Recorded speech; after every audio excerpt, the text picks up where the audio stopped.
What if I told you Britain just crowned a queen in secret, and it wasn't Camilla? Catherine Middleton, the Princess of Wales, has long been the symbol of grace and restraint within the British monarchy.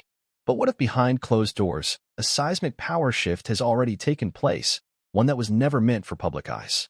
In a secret, candlelit ceremony witnessed by only a select few, Catherine was allegedly crowned not as consort, not as a placeholder, but as the true queen. Not queen in waiting, not queen by marriage. The queen. And while the world remained distracted by the carefully orchestrated appearances of Queen Camilla and King Charles, behind palace walls, history was being rewritten in real time. Before we continue, please like, subscribe, and turn on the notification bell for updates. The world may have assumed that Camilla's public coronation solidified her position at the top, but something else was brewing, something deeply calculated and quietly executed. When the whispers first surfaced, they were dismissed as tabloid fantasy. But then came the security footage, then the change in Catherine's royal schedule, then the sudden, sharp shift in Camilla's demeanor during a public outing, captured on high-definition cameras and analyzed by professional lip readers. What they discovered has turned the royal narrative inside out. One short phrase, barely visible, but unmistakable when slowed down, read from her lips in a moment of unguarded fury. "I will kill you, Catherine." It wasn't screamed. It wasn't dramatized. It was whispered, hissed like a curse that had been brewing for years. And in that moment, it wasn't Camilla the queen consort. It was Camilla the threatened woman, watching her greatest fear walk past her in a tiara not sanctioned by the press, but sanctified by legacy, lineage, and raw public favor. But let's backtrack. The monarchy has never been just about bloodlines. It's about perception, power, position, and timing. While Camilla was pushed forward by Charles, a monarch battling both illness and legacy demons, Catherine emerged from the background with silent force. Public admiration for her had been climbing for years. Her composure, her dedication, her charitable work, and her image as the modern Diana turned her into more than just a royal wife. She became a royal ideal. And yet, all this admiration was carefully managed, never stepping into the dangerous territory of threatening the king or queen consort. Until now, what happened inside that private room at Windsor Castle, or was it Sandringham, as some sources claim, isn't just the latest royal rumor. It's a political earthquake. According to multiple palace insiders, the room was cleared of staff, phones were confiscated, and only a handful of royals and long-trusted clergy were present. What followed was a solemn, near-sacred crowning ceremony in which William, not Charles, placed a historical coronet on Catherine's head, using the same language once reserved for kings and queens of absolute rule. This wasn't some symbolic gesture. This was a defiant, formal acknowledgement of a new era, led not by the monarch whose crown was forged in controversy, but by a woman whose every step has been measured, deliberate, and bulletproof. A woman chosen by the people, admired by former critics, and now, perhaps, officially titled in the only way that truly matters within the House of Windsor. But not everyone in the palace was willing to stay silent. The moment Camilla learned of the ceremony, reportedly just hours later, she appeared at a routine photo op beside King Charles. But the moment cameras turned away, her demeanor cracked. Her jaw tightened. Her body language grew tense. Then came the brief but devastating footage. A moment during a routine walkabout, as Catherine approached. Camilla turned to an aide, leaned slightly, and uttered what is now being dissected across every news network on the planet. It wasn't just a lip movement. It was a threat. The footage was quickly analyzed by professional lip readers brought on by international media outlets. 3 independent analysts confirmed the same phrase, and their findings match precisely. "I will kill you, Catherine." Some say it was metaphorical. Others aren't so sure. The royal family has never publicly acknowledged the footage, but they haven't denied it either. And silence, in royal language, is a response. For viewers watching from outside the United Kingdom, it's important to understand just how unprecedented this is. The monarchy operates in layers of secrecy, tradition, and symbolic gesture. But this is different. It's personal, raw, dangerous. So why now? Why would Prince William move to crown his wife in secret? Why would Catherine accept such an honor, knowing the firestorm it would ignite?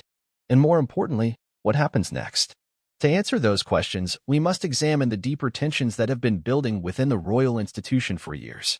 Camilla has always been a polarizing figure, labeled early on as the other woman, condemned by loyalists to Diana, and never fully embraced despite relentless PR campaigns. Her crowning was met with muted applause and lukewarm approval.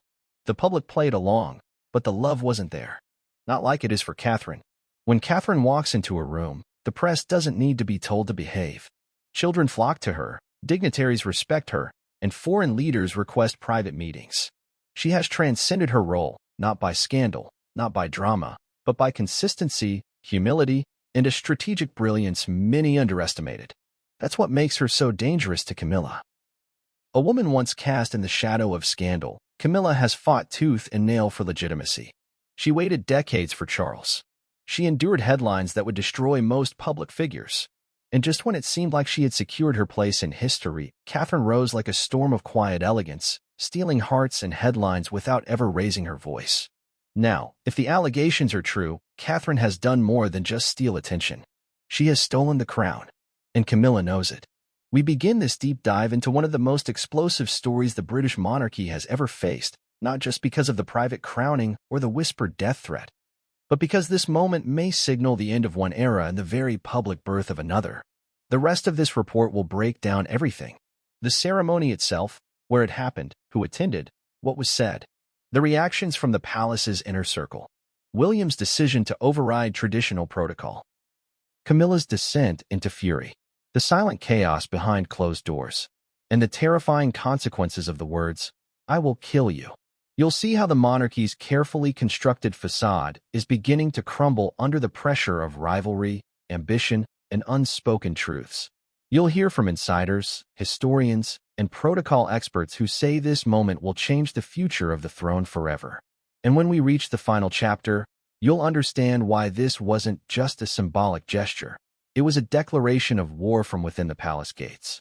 The crown has shifted, and for the first time in centuries, it did so without the consent of the reigning monarch. The only question now is, will the royal family survive the storm they themselves created? It began, like most royal controversies, with something oddly small. A strange shuffle in the royal calendar, a cancelled public appearance by Princess Catherine, and a convoy of dark-tinted vehicles seen slipping through the side entrance of Windsor Castle on a Wednesday evening. For most royal watchers, these anomalies were dismissed as routine. After all, the British monarchy thrives on mystery and misdirection. But those who looked closer knew this wasn't routine. This was concealment. The first clue came from a royal staff member who, under the condition of anonymity, leaked a simple phrase to a tabloid journalist. Something monumental happened tonight. Bigger than you'd believe. The journalist, a seasoned observer of royal maneuvering, tried to follow up, but communication from the source went dark. Phone disconnected. Email bounced. Gone. But by then, the spark had been lit. Speculation began to surge across royal forums, social media accounts, and online tabloids. It wasn't just about Catherine going missing from the public eye. It was about why she was being hidden. Theories swirled at first. Some thought she had taken ill. Others whispered she was pregnant. A few went further, suggesting there had been a private ceremony, one not included on the royal household's official schedule. A coronation. Quiet. Unbroadcasted. No cameras. No pomp. Just lineage, symbolism, and an intentional break from centuries of tradition. The theory, once uttered, spread like wildfire. Not even Buckingham Palace's trained PR operatives could stop the chatter. What added weight to the claims was a series of tightly timed events. On the morning after the alleged ceremony, Prince William was seen leaving Windsor Castle early, alone, with an expression on his face that royal body language experts described as intensely resolute. Catherine, meanwhile, was nowhere to be found. Not on social media. Not on public duty rosters. Not in family press releases. Then came the oddest move of all. Her official royal crest was temporarily removed from the royal.uk website before being reinstated hours later with a subtle alteration in its language. The line that once read, "The Princess of Wales, consort to the future king," was temporarily replaced with "the royal matriarch of the House of Windsor." It was quickly corrected, called a technical error by palace aides, but the internet doesn't forget. Screenshots were already circulating. Analysts began poring over the change. Was it an internal mistake, or a sign that something behind the scenes had shifted? More importantly, why was no one denying it? Then came the most compelling moment yet.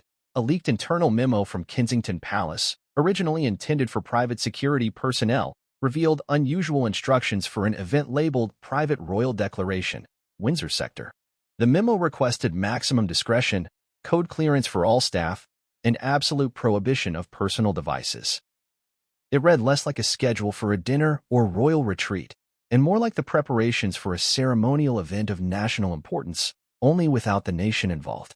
Still, many royal skeptics called it nothing more than conspiracy clickbait, until a royal footman was spotted wearing a very peculiar lapel pin in the days following the alleged event. The pin, bearing a rare and seldom-seen symbol, a crowned Tudor rose encircled in blue, which traditionally signifies a queen regnant, had never been used in reference to Catherine before.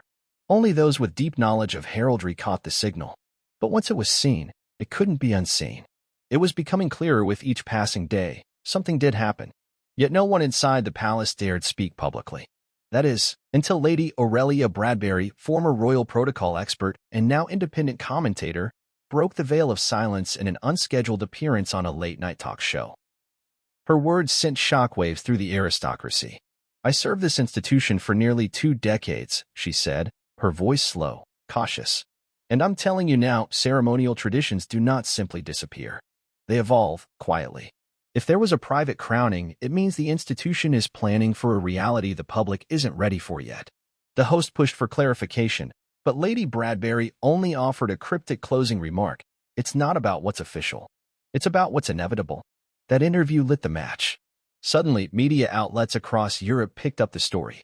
French papers ran with the headline, "La Couronne silence use, Catherine Deja reign?" German broadcasters questioned whether Charles's reign was being ceremonially undermined.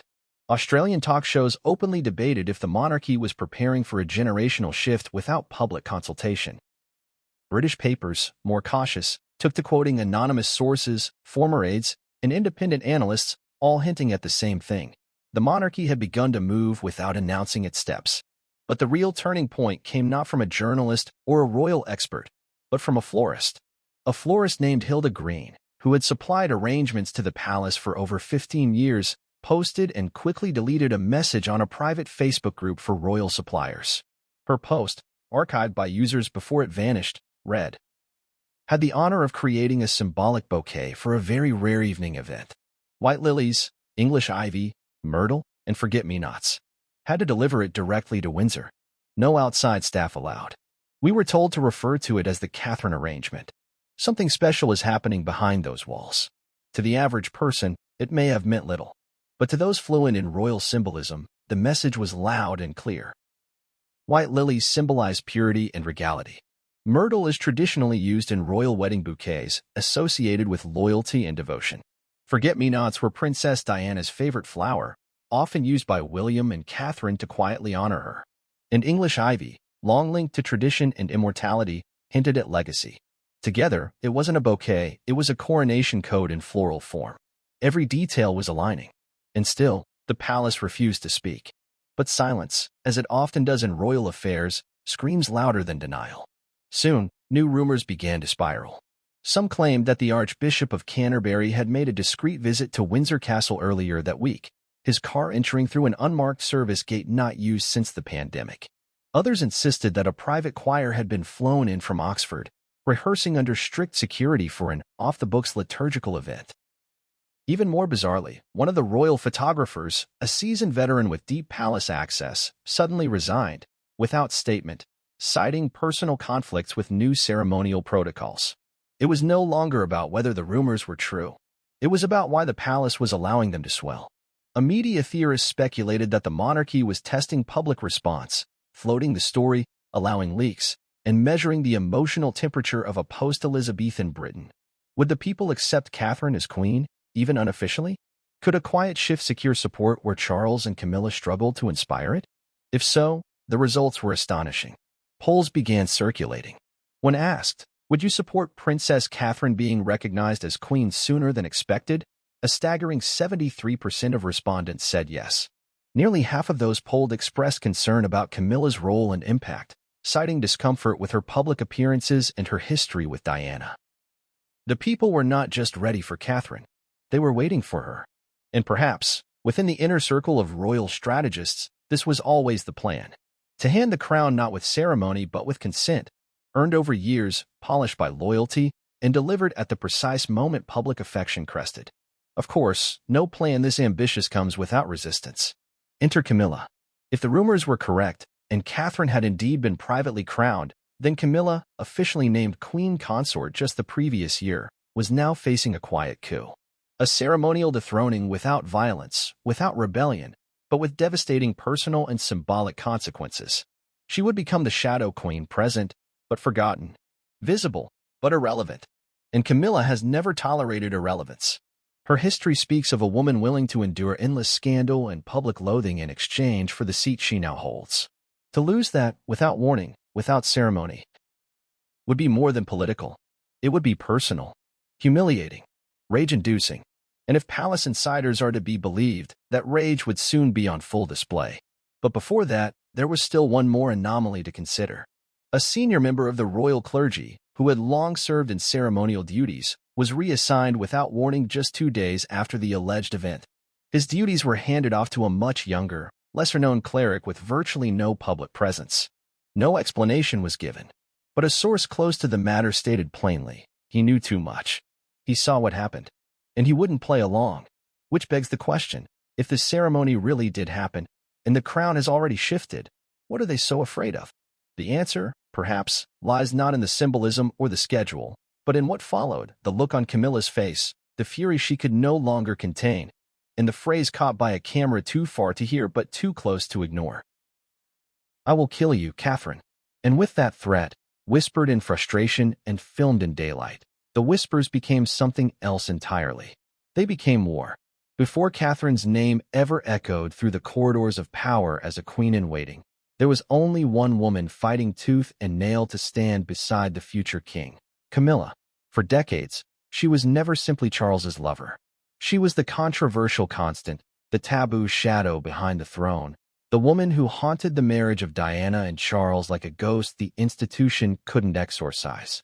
And when Diana died, abruptly, tragically, and under endless scrutiny, Camilla became something else, the most hated woman in Britain. Yet from those ashes, she rebuilt. Not in the glamorous way Diana had captivated the world, but in a quieter, calculated, deeply persistent fashion. Camilla was never crowned by popularity. She was installed by time, by Charles's stubborn loyalty, and by a monarchy that decided, despite the public's disapproval, that she would one day be queen, regardless of whether anyone wanted her there. It was a long game, painstaking, measured, and at times, humiliating. The early 2000s saw relentless PR campaigns attempting to rehabilitate her image. Camilla was cast as the steady hand beside a man burdened with waiting too long to be king. She took on charities, appeared at events, and learned the art of not saying too much. The monarchy worked overtime to rewrite her image, and slowly, inch by inch, some of the damage was softened. Not erased, but blurred enough to function. Still, despite all the optics and efforts, Camilla always knew the truth. She had never won the public's love. She had only outlasted its outrage.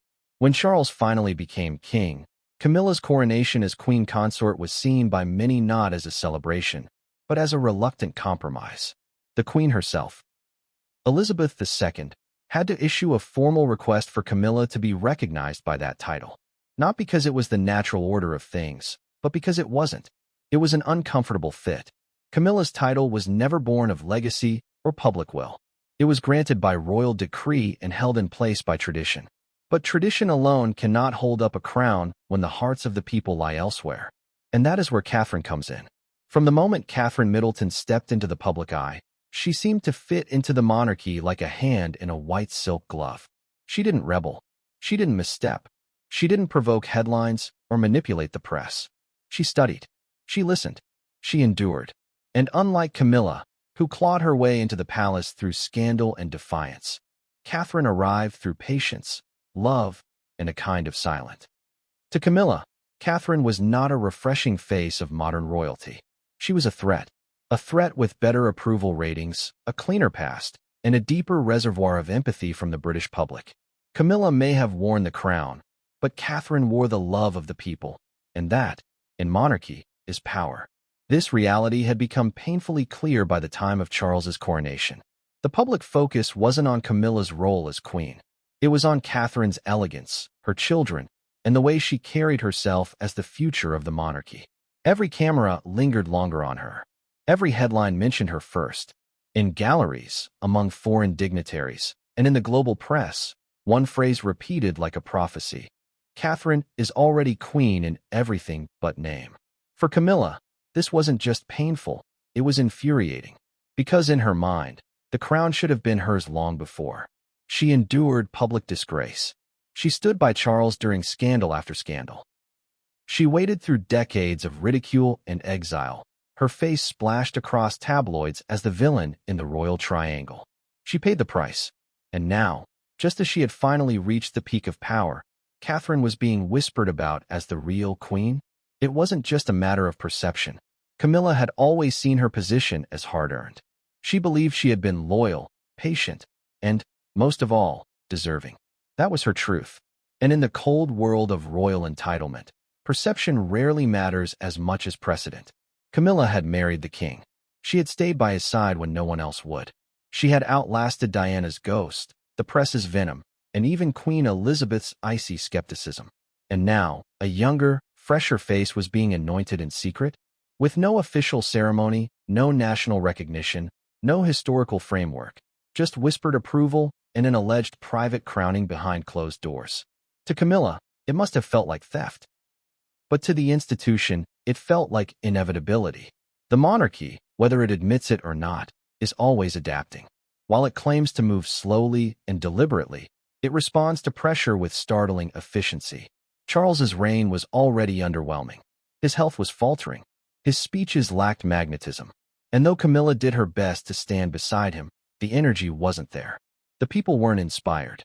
The younger generation looked elsewhere for leadership. They looked to William. And through William, they looked to Catherine. There's a reason Catherine's face appears more frequently than Camilla's on international covers. There's a reason Catherine's charity appearances draw larger crowds. She's not just a royal figure. She's become a royal brand. Graceful, measured, emotionally intelligent. Diana's legacy with none of her scandals. The royal family knows this. So do the courtiers. So do the strategists tasked with protecting the future of the crown. They saw the numbers. They saw the sentiment. And quietly, they prepared.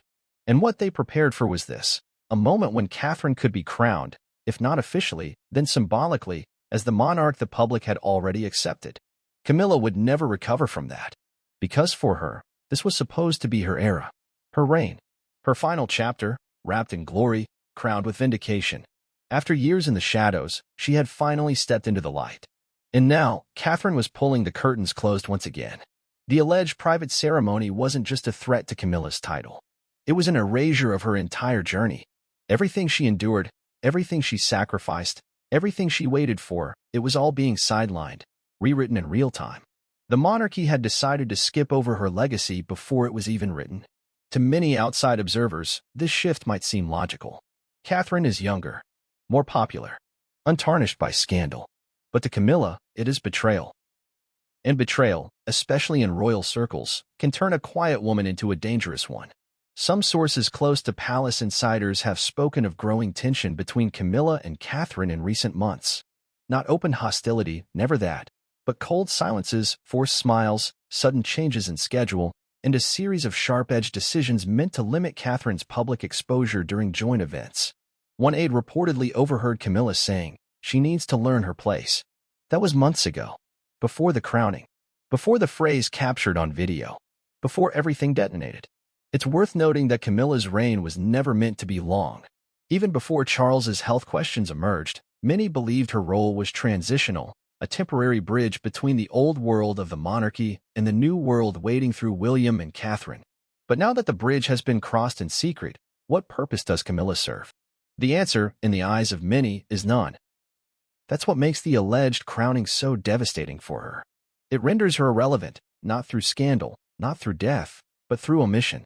The royal family appears to be phasing her out without ever saying the words. A ceremonial silence louder than any dismissal. Camilla may still wear the crown in public. She may still attend official functions and appear in family portraits. But behind her, the real transition has already taken place. And the woman she once dismissed as a fashionable, quiet commoner from Berkshire now stands as the chosen figure of a modern monarchy. In Camilla's mind, that crown was hers. She waited for it. She suffered for it. She clung to Charles through exile and humiliation to claim it. But the reality, harsh and undeniable, is this. The crown was always going to bypass her. It was always destined for Catherine. And that is a truth Camilla may never be able to live with. No trumpets. No golden carriages. No televised broadcasts or crowds waving miniature Union Jacks.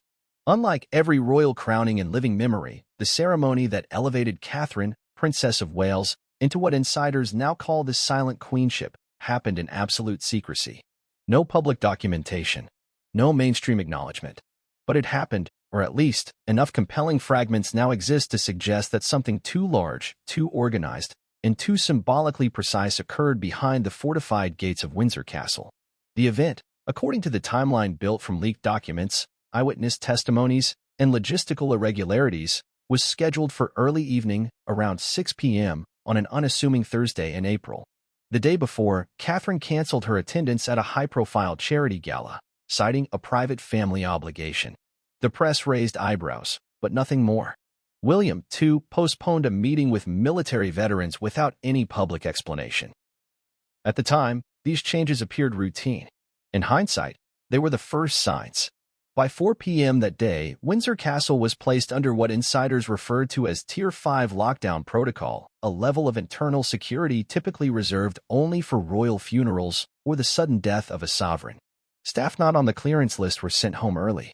Mobile devices were confiscated. Windows on the lower floors were covered.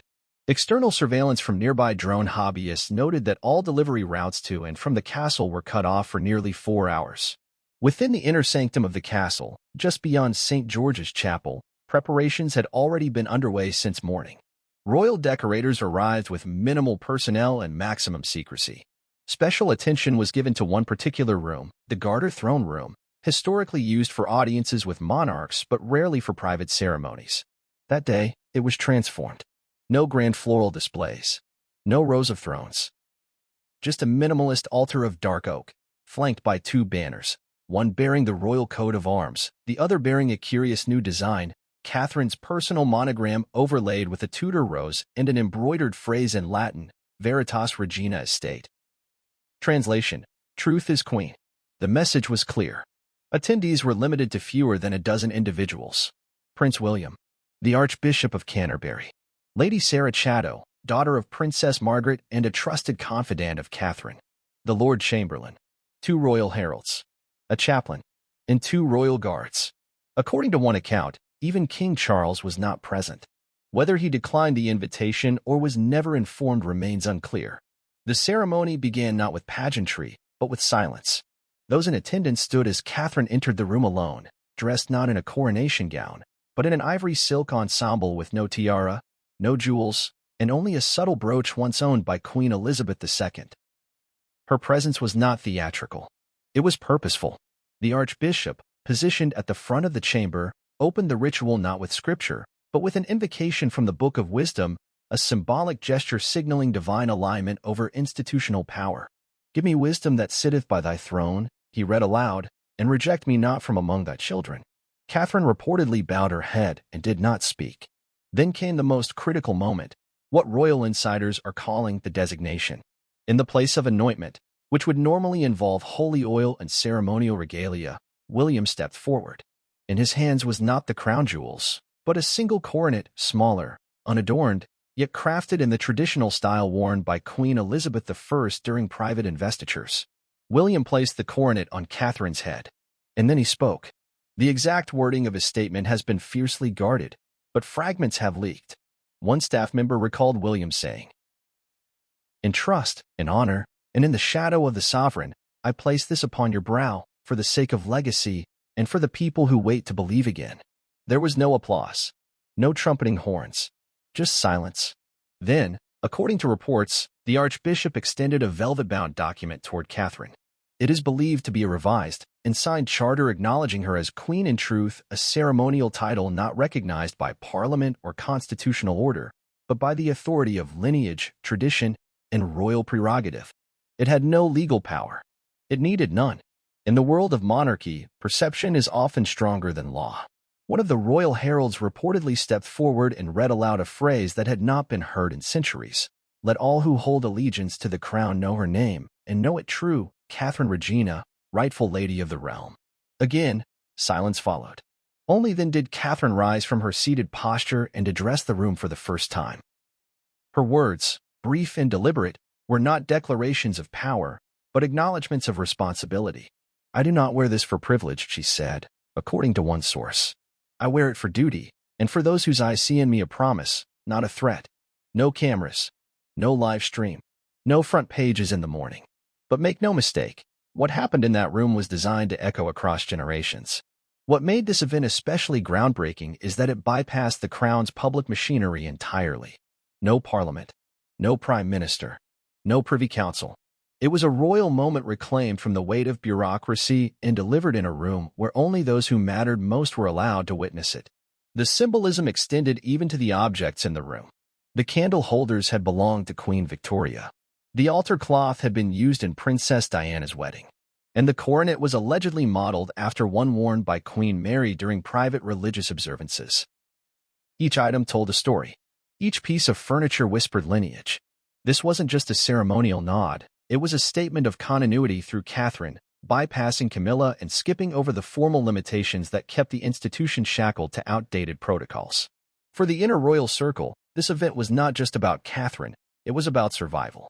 The monarchy's relevance in the 21st century has been under relentless assault. Scandals, Netflix deals, resignations, death, and declining faith in its moral authority have shaken it to its core. The public's trust is no longer guaranteed by tradition. It must be earned, and Catherine is the only member of the royal family who has managed to preserve and grow that trust without controversy. By crowning her privately, William and the monarchy's strategists effectively did what Charles couldn't. They aligned themselves with the future. And yet, for all the precision and planning, one crucial miscalculation became evident in the aftermath. Camilla. She wasn't in the room. She wasn't on the list. And she most certainly wasn't informed. According to sources, she discovered what had happened only hours later, after seeing staff members in ceremonial attire that didn't correspond with any listed events. An anonymous aide claims Camilla stormed into a closed-door meeting with palace security demanding answers. When she was told what had transpired, she allegedly responded with, "Then you've all chosen your queen." That moment marked a turning point. The royal family has always managed its transitions with ceremony, grace, and illusion. But this wasn't a transition. It was a bypassing, a swift detour around a queen who never fully won the throne she occupied. And it all happened within the span of one evening, in a single room, with fewer than a dozen people, without cameras or ceremony, just symbolism, legacy, and resolve. That's the power of monarchy. It can be televised. It can be codified. But at its core, it can also be whispered into existence. What happened behind those stone walls wasn't about breaking laws. It was about reshaping perception. And in doing so, William and Catherine quietly declared the future, leaving behind only one question for the rest of the world. If a queen is crowned in silence, and no one in the kingdom hears it, is she still the queen? The palace has refused comment. The press has been given no access. But those who know, those who saw, who heard, who participated, they understand exactly what happened. The crown didn't change hands. It changed hearts. If there's one member of the British royal family who has mastered the art of silent calculation, it is Prince William. His every public movement is measured, rehearsed, and projected through a veil of responsibility and inherited gravity. He was never afforded the luxury of rebellion like his younger brother. Nor was he expected to grovel for affection like his father, King Charles. From the day he was born, William was seen as the future. The heir apparent to more than just a throne, he was the vessel of redemption for a monarchy wounded by scandal, grief, and a crumbling relationship with its own people. So when reports began circulating of a private ceremony crowning his wife, Catherine, as queen in all but name, one detail stood out more than any other. William had orchestrated it. And that changes everything. Because for William to bypass tradition, to defy constitutional customs, and to proceed with such a symbolic, destabilizing act, he would have needed not just conviction, but clarity. He would have had to decide, in private, that the institution his grandmother preserved and his father inherited was no longer sustainable in its current form. And that decision, when laid bare, is not just bold. It's revolutionary. But how did it come to this? The answer lies in the unspoken years of silence, observation, and strategic restraint that have defined William's public life. William grew up watching the monarchy crack. He witnessed the media assault on his mother, the breakdown of her marriage, and the violent aftermath of her death. At 15, he walked behind Diana's coffin, in front of the eyes of the world, processing not just grief but the unbearable pressure of one day inheriting a throne that had cost his mother her peace. That experience hardened him, not emotionally, but strategically. William learned early on that survival inside the institution was not about resistance. It was about timing. He stayed loyal. He played the long game. Through years of Charles's public gaffes, Camilla's rocky reintegration, and Harry's increasingly chaotic detachment, William maintained the image of the responsible royal, the family's last unbroken line to dignity. He took on military service. He married with quiet dignity. He raised a family with moral clarity. And through it all, he watched. He watched how the public responded to Catherine, how she became more than a consort in the eyes of the people. She became a mirror of what the monarchy could be: kind, modern, relatable, untouched by scandal. While Camilla was constantly reframed and rebranded by advisors and royal image makers, Catherine simply existed, and the public followed. That organic reverence became data for William, a signal that the future wasn't coming. It was already here. Insiders close to the couple say that William began discussing alternative strategies for succession over a year before Charles's coronation. Not because he didn't respect his father, but because he could see what others refused to admit. Charles's reign was not inspiring confidence. It was ceremonial, tepid, an echo of another era. The monarchy could not survive another generation of indifference. And Camilla? She was, in William's words to one confidant, an artifact of the compromise age. Her legitimacy was always conditional. Her acceptance, fragile. She had been tolerated, not embraced. In private, William is said to have referred to her as the pivot, the last woman standing between the past and the future. It was never hatred. It was strategic inevitability. And as Charles's health began showing signs of wear, William knew the clock was moving faster than anyone dared to admit. According to royal aides, William began assembling a circle of legal advisors, spiritual leaders, and trusted ceremonial experts to discuss the transition of symbolic stewardship. The conversations were guarded and conducted off record. Nothing was written down. But the intent was clear. William would find a way to elevate Catherine, to place her publicly where she already existed spiritually, in the heart of the British public as their queen. He couldn't wait for Charles to step down. He couldn't wait for Camilla to earn affection she never would. William understood one thing above all: the monarchy doesn't survive by waiting. It survives by leading. And so, the plan was born. It had to be precise. No leaks. No external vendors. No paper trails. A private ceremony, deeply rooted in royal symbolism but outside the reach of constitutional scrutiny. By doing it in private, William was not breaking the law. He was simply redefining the role of influence. In his view, it wasn't about legality. It was about emotional sovereignty. And Catherine already had it. One former palace official who chose anonymity described the entire orchestration as a masterclass in shadow diplomacy. William selected the chapel. He commissioned the heraldic symbols. He worked with trusted clergy to write new ceremonial texts that acknowledged legacy without invoking legislative authority. And most importantly, he kept the circle small, deliberately excluding those he believed could not keep silent. That included Camilla. On the day of the ceremony, William was the one who personally placed the coronet on Catherine's head. It was not a gesture of dominance. It was a recognition of power already possessed. He is said to have whispered to her, audible only to those closest, "This is not for me. It's for them. For everyone who still believes in something better." Those words became, according to some, the unofficial motto of the event. The moment has since been described by witnesses as eerily serene. No spectacle, just intention. William's presence in the room carried the weight of a king without a crown, his shoulders squared, his voice calm, his movements deliberate. He wasn't staging a coup. He was performing a course correction. And in doing so, William exposed the invisible fracture in the House of Windsor. He forced the institution to face a brutal truth. Ceremonial power means nothing without public trust. And the public trusted Catherine more than any sitting monarch since Diana. What William did that day was not just about his wife. It was about survival. The monarchy is a symbol, and symbols are only as strong as the belief behind them. William gambled that the people would believe in Catherine, with or without an official title. He was right. In the weeks following the ceremony, public support for the couple surged. Social media exploded with praise. Royal watchers changed their language. From future queen to our queen. Even foreign dignitaries began referring to Catherine in unofficial diplomatic settings as the sovereign spirit of the modern crown. And while Charles remained technically in power, it became increasingly obvious to anyone paying attention. William had already assumed the reins of symbolic leadership. It was subtle, but it was seismic. And yet, for all the brilliance of the move, William knew the consequences would come. Camilla's fury was inevitable. Charles's quiet disapproval, though unspoken, hung in the air. The institution itself, its archivists, its advisors, its silent bureaucrats, began shifting uncomfortably in their chairs. Because William had done something none of them could control. He had outmaneuvered the very system designed to cage him. He hadn't asked for permission. He had claimed destiny. Some royal commentators have likened it to Henry VIII's break from Rome, not in theology, but in strategy. A prince deciding that legitimacy was not granted by institutions, but by conviction. And in this new age of monarchy, where image is substance and tradition is theater, that move may have been the only one left to play. So where does William go from here? He continues to walk a fine line. He still supports his father in public.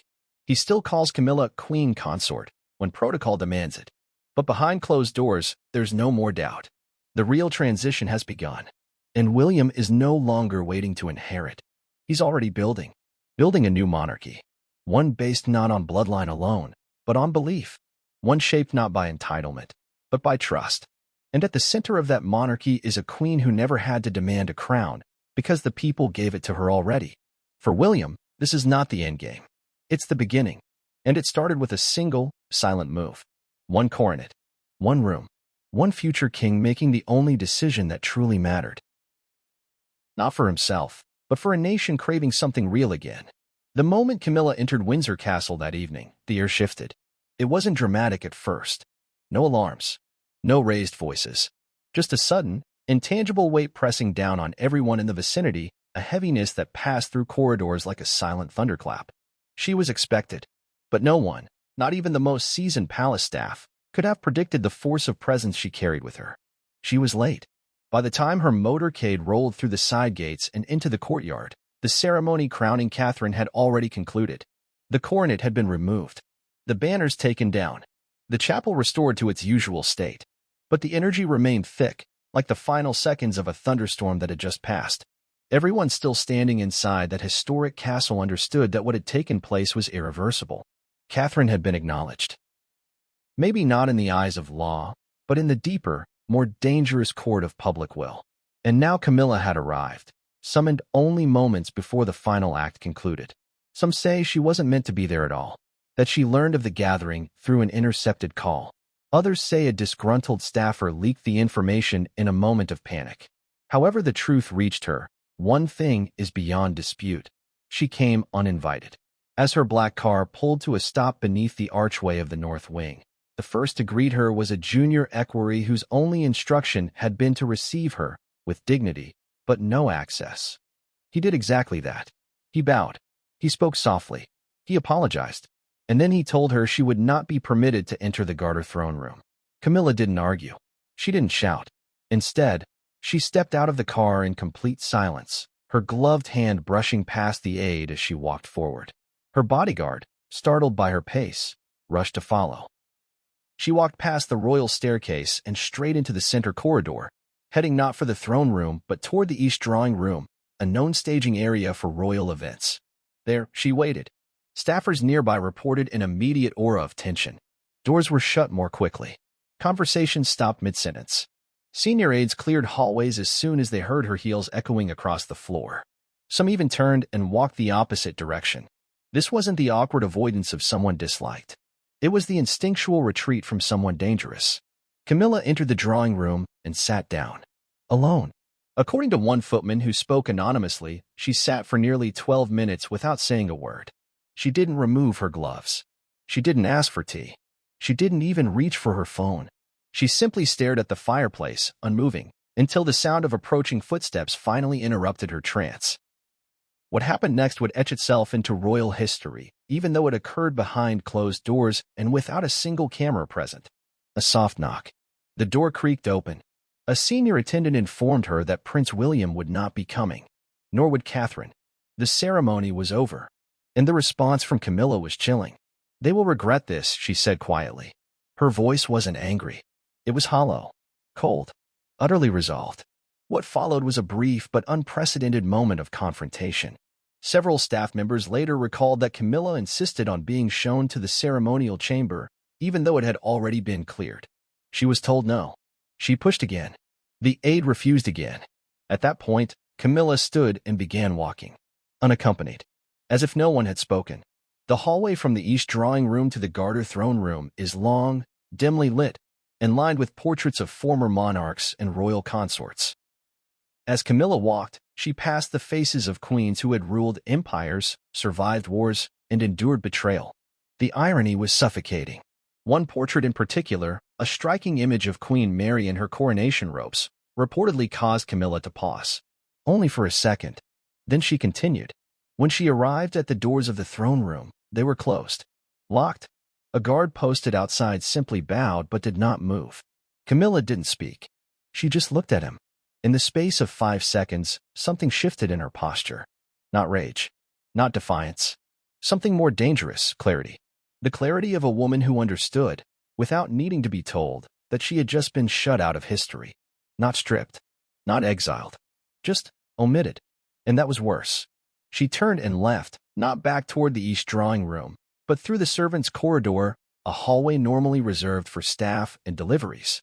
A place Camilla had never been seen before. Her heels clicked softly against the stone floor, echoing down the empty passage like a metronome marking the death of a dynasty. But it wasn't over. Roughly 20 minutes later, Camilla re-emerged into the public area of the castle where several aides and 2 photographers had gathered, preparing for a scheduled photo op with the king that had yet to be cancelled. Catherine had not been expected to join, but to everyone's surprise, she arrived. Not with fanfare, not in ceremonial attire. Just a simple navy dress, her hair pulled back, and a warm but neutral expression. The atmosphere grew suffocating. Camilla, still dressed in her darker coat with leather gloves, turned as Catherine entered the gallery. The 2 women locked eyes from across the room. Neither approached. Neither spoke. And then, the now infamous footage was captured. One of the photographers was filming B-roll for internal archive use. He panned slowly across the room. He caught Catherine nodding politely to one of the aides. He caught Camilla standing to the side, her hands clenched, her posture rigid. And he caught the moment Camilla leaned toward her longtime aide, mouth moving, expression fixed in cold fury. Professional lip readers later reviewed the footage in detail. Their conclusion was unanimous. The phrase Camilla uttered was, "I will kill you, Catherine." It wasn't yelled. It wasn't dramatized. It was whispered, hissed with the precision of someone who had rehearsed the line in her head 100 times before finally saying it aloud. That phrase sent shockwaves across the monarchy. At first, the palace dismissed the footage as misinterpreted. Then they ignored it. Then they stopped answering inquiries altogether. But the damage had already been done. The phrase circulated across the globe, analyzed, reposted, dissected. Public opinion turned harsh and fast. Memes exploded. Commentators debated whether Camilla had simply snapped, or whether this was the unmasking of a resentment that had been simmering beneath the surface for years. But for those in the room, the threat felt real. Catherine did not flinch. She did not respond. But her expression, caught in a single frame, said everything. Her smile faded ever so slightly. Her shoulders straightened, and she turned, not toward Camilla, but toward the window, as if signaling that the moment didn't deserve her attention. In that instant, Catherine embodied the one thing Camilla could never become: untouchable. The rest of the evening unfolded in carefully controlled chaos. The photo op was cancelled. Camilla left abruptly, her car departing at a speed unusual for royal protocol. Charles, who had been absent during the entire confrontation, reportedly learned of the event an hour later. His response, according to insiders, was subdued. "We'll address it in due course," he reportedly said. But by then, the story had already left the walls of Windsor and entered the bloodstream of the nation. Camilla's arrival that night was meant to assert her presence. Instead, it confirmed her displacement. She was no longer the queen the monarchy wanted the world to see. She was the ghost of a crown that no longer fit, lashing out in the final moments of visibility before being absorbed by irrelevance. And Catherine? She didn't need to defend herself. The institution had already chosen. The people had already decided. The coronet had already been placed. Camilla's entrance that night was not a return to power. It was her exit from the future. And as she walked back into her car, eyes hollow, shoulders squared, a single reality became crystal clear to everyone watching. A queen can be made in silence, but she can be unmade in a single whisper. It takes just 1 second, a fraction of a frame. One flash of unguarded emotion captured through the lens of a camera rolling quietly in the background. Royal family members are trained to master every angle, every word, every micro-expression. But that evening at Windsor, Camilla slipped. She let her mask fall. And the world didn't just see it. They read it. The phrase was not spoken into a microphone. There was no audio, no boom mics, no overheard whispers. Just a single moment, Camilla's head tilted slightly, her jaw tightening, her lips moving as she leaned toward one of her most trusted aides. And then, her face freezing again into the default expression of diplomatic composure. At first, nothing seemed unusual. The footage, captured by a palace media archivist, was never meant for broadcast. It was B-roll, logged internally for future royal documentaries or behind-the-scenes reels. But the moment the palace realized what had been caught, it was too late. Someone outside the official media team had already seen it, copied it, and shared it. The clip was just 10 seconds long. Camilla standing still, rigid. Catherine walking past in the background. Camilla glancing sideways. Then the lips moving. That's all it took.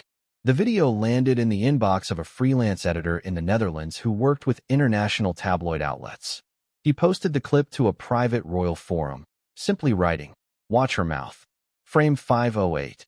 Within an hour, it was trending in underground online communities. Within 6, it hit Twitter. Within 12, professional lip readers were already dissecting it. The consensus came fast and brutal. "I will kill you, Catherine." The phrase was unmistakable, not because of assumption, but because of alignment. 3 professional lip readers, one from the UK, one from Australia, and one from Canada, each working independently, verified the same reading.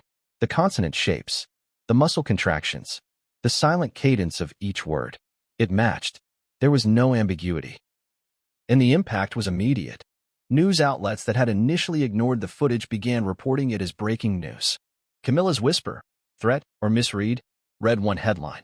Queen Consort's chilling words to Princess Catherine spark palace outrage, read another. Within 24 hours, major networks had brought in body language analysts, palace insiders, and former royal correspondents to weigh in. But none of it could drown out the simplicity of what had been seen. A threat, delivered not in rage, but in a tone so still it chilled the room. To understand the weight of those words, one must first understand what it means to speak within royal spaces. Everything is layered. Every sentence calculated, every look choreographed.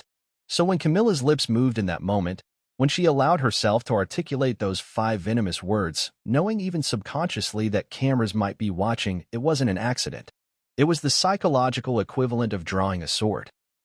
Not to swing, but to signal intent. She wasn't yelling. She wasn't venting. She was declaring war. For days after the footage surfaced, Buckingham Palace refused to issue a comment. Their silence screamed volumes. Every inquiry was redirected to no comment. No denial. No clarification. No context. It was the kind of silence that only ever occurs when an institution is scrambling behind closed doors. Behind those doors, it was chaos. According to one former royal advisor, the moment the footage went viral, a full emergency communication meeting was called. Damage control strategies were floated. Among them, the idea of suggesting the lip readers were mistaken. But that tactic was dismissed within minutes. Too many professionals had confirmed the translation. Any denial would only amplify the story. Another option discussed was to claim the phrase was taken out of context, that Camilla had been quoting something, perhaps recounting a heated anecdote. But again, the footage betrayed that strategy.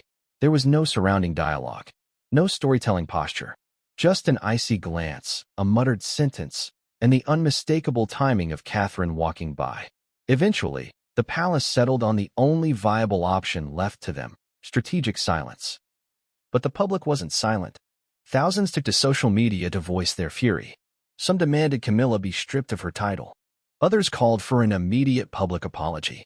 Hashtags like #CamillaThreat, #Queen Catherine, and #UncrownQueen began trending globally. Memes surfaced at lightning speed. Camilla's face juxtaposed with sinister captions, Catherine portrayed as the poised and righteous victim of palace betrayal. Even celebrities got involved. A-list actresses, authors, and commentators began tweeting in defense of Catherine.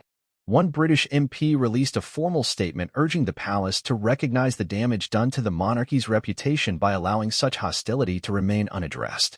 International news anchors ran full hour-long segments re-examining the power dynamics between Camilla and Catherine. And as the momentum built, royal staff began to fracture. An internal memo leaked just days later revealed growing tension among the palace's press teams. Half wanted to release a statement condemning all forms of hostility within royal environments. The other half insisted it would only confirm guilt. The stalemate said everything. Meanwhile, Catherine remained silent. She made no public statement. She didn't flinch. In her next scheduled appearance, a children's hospital visit, she arrived in muted green, calm and composed. She smiled, shook hands, kneeled to speak to children, and exited without acknowledging the scandal that was consuming every corner of the press. That silence became its own form of power, because where Camilla had whispered threat, Catherine offered grace. But what does it mean when a sitting queen consort is caught on camera threatening the woman the people now regard as the real queen?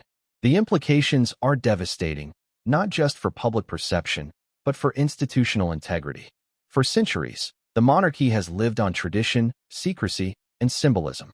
The greatest sin within that structure is not scandal. It's exposure. Camilla exposed the system's cracks in 10 seconds flat. She revealed her jealousy, her resentment, her instability. And once seen, it could never be unseen. Royal historians began drawing comparisons. Elizabeth I and Mary, Queen of Scots. Victoria and her daughters-in-law. Never before, however, had such a venomous threat been caught on tape in the modern era. This wasn't just an emotional slip. It was an indictment. And it didn't stop there. An investigative report from a former royal correspondent unveiled even more disturbing context. According to 3 separate palace staffers, Camilla had expressed resentment toward Catherine for years, but had always kept it subtle. Whispered comments, passive-aggressive gestures, a sudden refusal to be seated next to her at state dinners. The staffers described the behavior as controlling, icy, and calculated. But now, they admitted it had escalated. They described a woman who felt cornered. After decades of clawing her way into the palace, Camilla was watching it all slip away, not because of a mistake she made, but because the monarchy had found someone more beloved. Catherine hadn't pushed her. She had simply outshone her. And for someone like Camilla, being outshone is worse than being disgraced. The lip reader's revelation didn't just capture a moment. It exposed a power shift. It tore off the last layer of manufactured grace from Camilla's role. It forced the public to choose between 2 images of royalty, one that leads with fear and one that leads with quiet resolve. The choice, it turned out, had already been made. Polling data taken just 2 days after the video surfaced showed a staggering 89% increase in public support for Catherine being named queen in an official capacity, even while Charles still reigned. Meanwhile, Camilla's approval dropped by over 40% across UK, Canadian, and Australian respondents. The monarchy's internal world was imploding. Calls to remove Camilla from future public events began surfacing within Parliament-adjacent circles. Some members of the Church of England even whispered about rescinding ceremonial privileges if the incident wasn't addressed. The press began using a term no one had heard in decades: royal schism. The silent war between 2 women had gone public. And it all began with a phrase no one was supposed to hear. Now, with the footage preserved across the internet, archived in journalistic vaults, and studied by language experts worldwide, the phrase has become more than just a moment of fury. It has become a line of demarcation between the old guard and the future, between Camilla's reign of resentment and Catherine's rise through resilience. Because once the words leave the mouth, they live forever. I will kill you, Catherine. Camilla may never speak those words again. She may deny them. She may try to outlive them, but history won't forget, nor will the public. And now, the monarchy must ask itself a question more dangerous than any scandal it has faced before. When the queen consort threatens the woman who has already captured the nation's heart, whose crown truly matters. To the public, Camilla Parker Bowles became queen consort through perseverance. But to those who watched the monarchy's transformation from within, her rise was something darker, rooted not in duty, but in obsession. And the fury that exploded in that silent, whispered threat to Catherine didn't come out of nowhere. It had been growing for decades, carefully masked beneath composure, concealed beneath tiaras and state dinners. The truth is, Camilla's rage didn't begin the night Catherine was crowned in private. It began the moment she realized she would never be loved like Diana, and that the one woman the public would accept without question wasn't her. It was Catherine. Understanding Camilla's fury demands that we first understand the shadow she has lived in. For over half a century, Camilla was Charles's anchor, his confidant, his emotional compass, the one woman he repeatedly returned to, even while bound to another. She wasn't born into royalty. She wasn't bred for the throne. She wasn't even approved by the establishment. And yet, she survived. While many around her crumbled under pressure, scandal, or isolation, Camilla endured. But survival, in her case, came at a cost. She was cast as the villain, the other woman, the destroyer of a fairy tale marriage. Her name became synonymous with betrayal, whispered with disdain by those who adored Diana and saw Camilla as the reason for that tragic spiral. And though she kept her head down, took on charitable roles, and tried to rebrand herself as a modern royal consort, that perception never fully vanished. It lived in every glance, every comment section, every schoolchild's question. Camilla became the queen only after her reputation was bleached by years of public relations campaigns. The late Queen Elizabeth II had to personally endorse her, issuing a statement that Camilla should be known as queen consort when the time came. Even that endorsement was met with murmurs of discomfort. It was a forced acceptance, not a genuine embrace. And inside Camilla, it festered. Years of being second, years of being tolerated, years of being labeled necessary, but never cherished. Then came Catherine. She was everything Camilla wasn't, and that wasn't a coincidence. She was composed, elegant, naturally loved. No PR team needed to convince the public that Catherine was royal material. Her approval rating soared effortlessly. She embodied modern monarchy without scandal or protest. Children adored her. Older generations saw her as a bridge to Diana. Foreign leaders admired her presence. The global press covered her with reverence, not curiosity. And worst of all, Catherine never tried to compete. That, perhaps more than anything, enraged Camilla the most. Because Catherine didn't need to steal attention. She didn't fight for the spotlight. She didn't dig for power. She simply carried herself with dignity, and people followed her. She didn't rise by playing palace games. She rose because she had what Camilla never could manufacture: trust. Camilla may have married Charles, but Catherine married the people. And for a woman like Camilla, who had fought every day to claw her way into legitimacy, that effortless admiration was unbearable. Psychologists who study power dynamics in high-stakes institutions like the royal family often describe what Camilla is experiencing as identity dissonance. It's a phenomenon that occurs when a person reaches the peak of their ambition but is denied the emotional reward they've always craved. Camilla wears the crown. She sits beside the king. She signs documents, attends events, waves from balconies. And yet, when people look at her, they still see a placeholder. She's not Diana. And now, she's not Catherine either. That dual rejection created a psychological rupture, one that built up slowly, silently, and exploded in the single moment her lips betrayed her real feelings. "I will kill you, Catherine,"